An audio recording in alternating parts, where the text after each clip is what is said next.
as emendas parlamentares, porque a pressão no Congresso para destravar as emendas que estavam canceladas no fim do ano passado e até reabilitar os gastos parados desde 2019 acaba, de um certo lado, expondo um alívio dos parlamentares e, de outro, as críticas do governo Lula. Vamos começar ouvindo Zé Maria Trindade, direto de Brasília, porque, como eu disse, né, aqui no Brasil, as coisas só começam a andar depois do carnaval, né, Zé? Mas será que essa pacificação das emendas, pelo menos ali no STF, vai conseguir destravar o orçamento que já deveria ter sido aprovado no final do ano passado? Agora vai. Os líderes e presidentes da Câmara e Senado estão segurando o orçamento com o pé no orçamento exatamente sobre essa definição das emendas. Por incrível que pareça, aqui é assim. Quando se tem um poder, há uma grande disputa.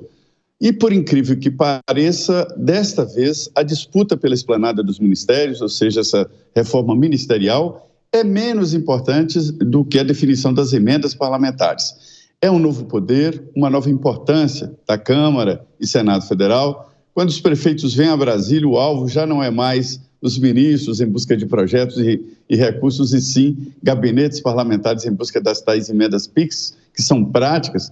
Os prefeitos não querem saber de muito trabalho de fazer projeto, não. Querem o dinheiro rápido para resolver um problema imediato e pronto, né? Daí essa busca no Congresso Nacional. E os deputados e senadores se acostumaram, se adaptaram, né, a esse novo sistema e esta bolada de dinheiro, 55 bilhões de reais. Então, por isso que é muito importante essa história das emendas parlamentares.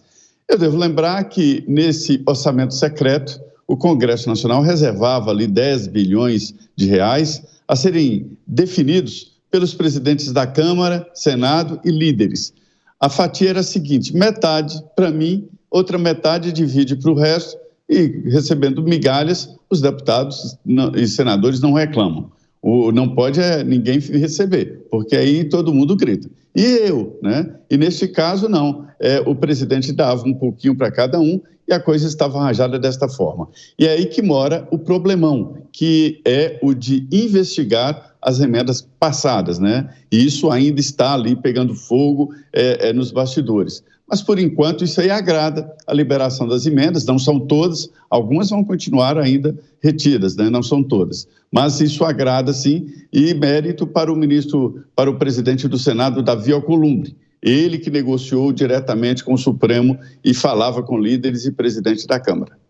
Vitória de Alcolumbre, Gani, nesse sentido? Sim, né? Inclusive, ele também é um dos grandes formuladores, né, das emendas do relator RP9, que ficou conhecido como orçamento secreto, né? Houve um crescimento muito grande durante a sua gestão, pela primeira vez quando ele foi presidente do Senado. Então, sim, é uma vitória dele. Agora, o que a gente espera é que haja a devida transparência e rastreabilidade em relação às emendas, né? Então, libera a emenda, aprova o orçamento e também tem que terminar esse toma lá da cá, né? Que não faz o menor sentido na sociedade brasileira. Pelo menos agora o STF formou ali maioria para homologar justamente isso, essa clareza, essa transparência e a rastreabilidade com que tanto a gente falou, né, desde o fim do ano passado. Será que agora finalmente conseguiremos destravar o orçamento? Eu espero que sim, mas se for por esse motivo, é por um péssimo motivo. Ou seja, porque pagaram, liberaram as emendas, eles vão trabalhar. Os deputados e senadores têm salário. Esse salário é pago por todos nós e a contrapartida é eles fazerem um trabalho de representar os deputados ao povo e os senadores aos estados. Não deveria depender da liberação de emendas. Mas essa preocupação que muitos temos, incluo nesse grupo de pessoas, tudo bem, daqui para frente teremos transparência, teremos rastreabilidade, saberemos quem mandou, para quê, para quem, como foi usado. Mas a pergunta que não quer calar, e para trás, como que a gente faz? Porque foram bilhões.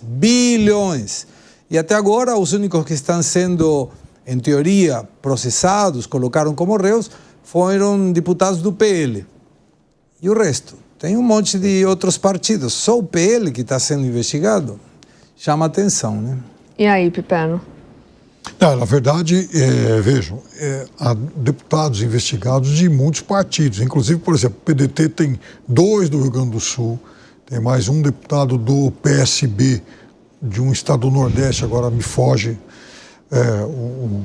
o estado, mas há dezenas de deputados que estão com emendas sob investigação. A questão é que, veja, esse é apenas o primeiro round. Na verdade, o Segre lembra um aspecto que é importante. Sendo menos elegante que ele, há uma relação de chantagem explícita. Ou vocês pagam ou a gente não trabalha. E se a gente não trabalha, o orçamento também fica congelado. Isso é péssimo para o país. É o tipo de retaliação e de chantagem feita da pior forma possível.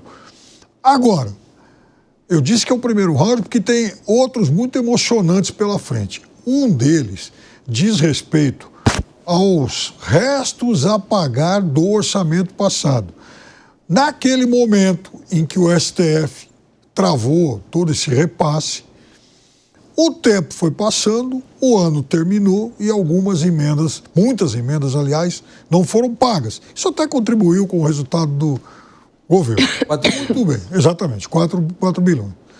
Só que agora, o Congresso continua querendo isso, embora alguns prefeitos já tenham até deixado o cargo, mas os deputados, eles precisam disso para fazer um aceno, para agradar suas bases eleitorais. Só que agora, o governo, aqueles recursos que não foram pagos no ano passado, eles não estão numa caderneta de poupança, congelados, enfim. Para o governo pagar nesse ano, ele vai ter que provocar um buraco no orçamento desse ano. Então, para o governo, isso também é muito ruim.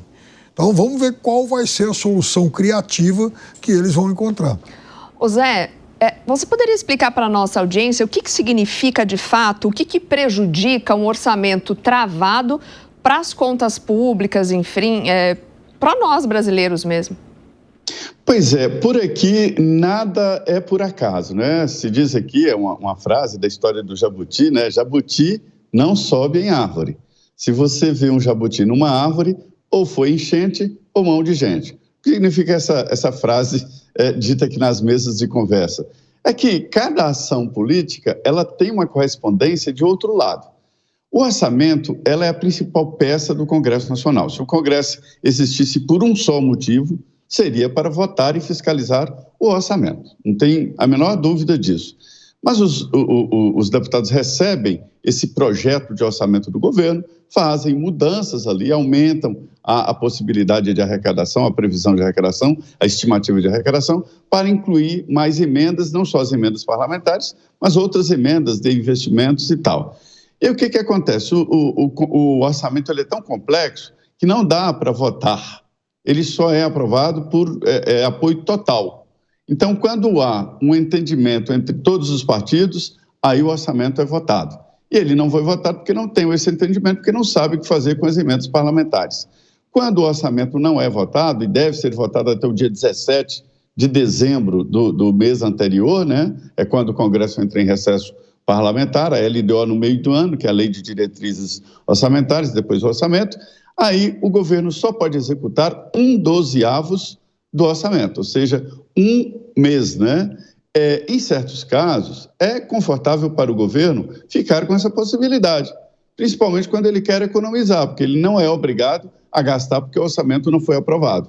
Nesse caso, o orçamento está sendo atrasado em virtude das emendas. Se continuasse travado, haveria, nos meses próximos, paralisação de certas áreas do governo federal, do judiciário e até do legislativo, né? Dinheiro, o orçamento é a peça principal porque mexe com todo o dinheiro da União. Nada pode ser pago se não estiver previsto no orçamento. Iria atrasar e deixar travada outras pautas no Congresso. Segre. Eu queria contribuir com uma informação, além do que menciona a Zé Maria, mas mesmo que o governo possa gastar menos pelo engessamento de não ter aprovado o orçamento, ele pode ficar sem pauta. O programa da safra, por exemplo, ficou sem dinheiro por causa disso. Pode comprometer o PDMEI, o Vale Gás, tem um monte de coisas que o governo não tem interesse de atrasar, porque isso pode repercutir ainda mais numa impopularidade que continua crescendo.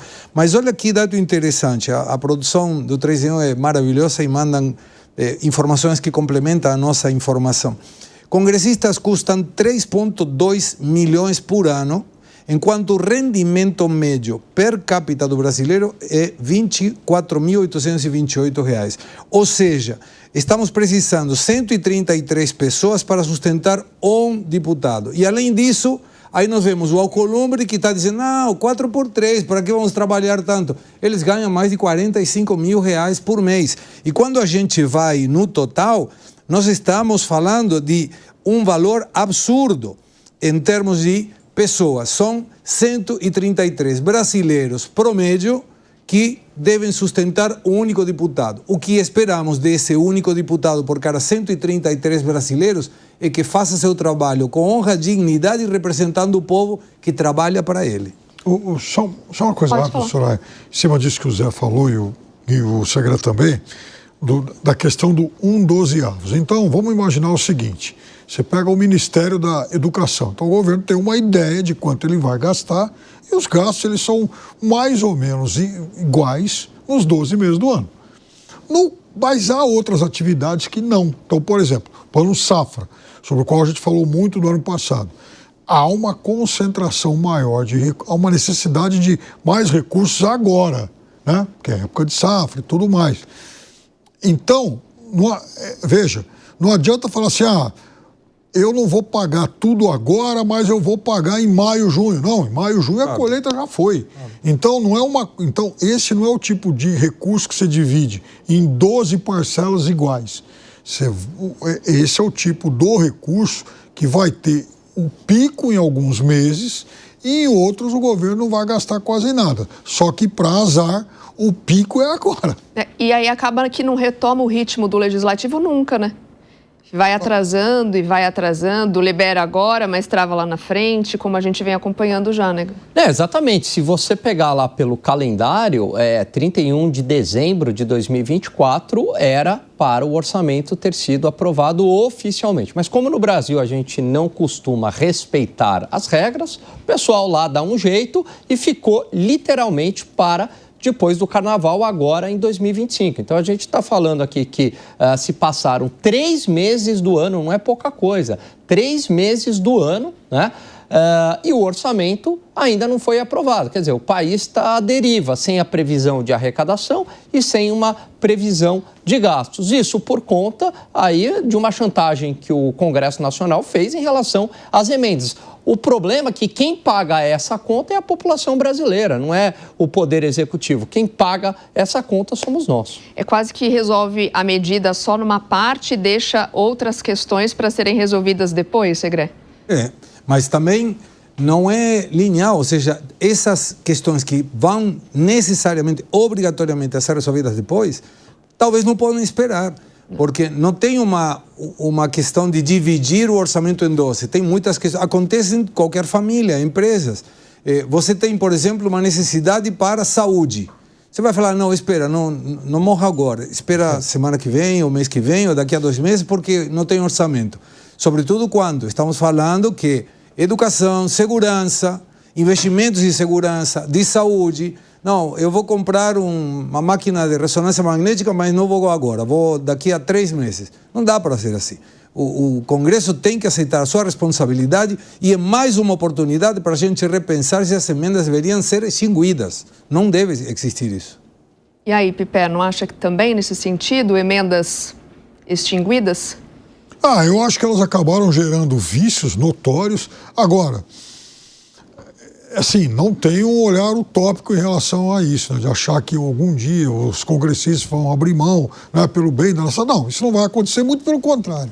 Eles vão procurar modalidades, fórmulas para colocar as mãos em cada vez partes maiores do orçamento. Mas, diga, Zé. Olha, essas emendas, elas são complexas, que existem argumentos dos dois lados. O principal argumento dos deputados é de que o deputado conhece o município muito mais do que o presidente da República, do que o ministro. Então, um município lá de 10 mil habitantes, o deputado visita para ter votos, né? Mas, veja bem, são 55 bilhões de reais gastos pelos parlamentares. Isso pulveriza o orçamento.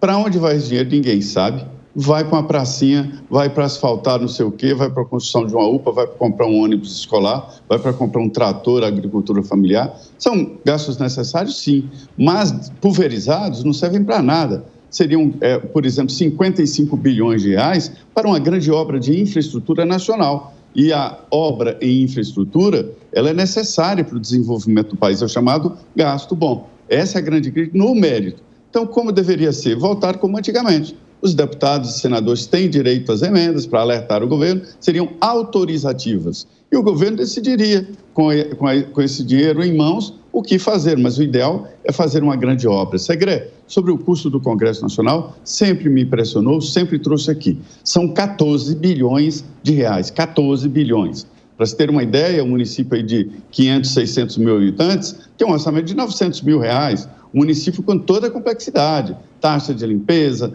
urbana, iluminação, professor, segurança pública, saúde, 900 a 1 bilhão de reais. O Congresso vale, portanto, 14 municípios, quer dizer, 85% dos recursos gastos em salários.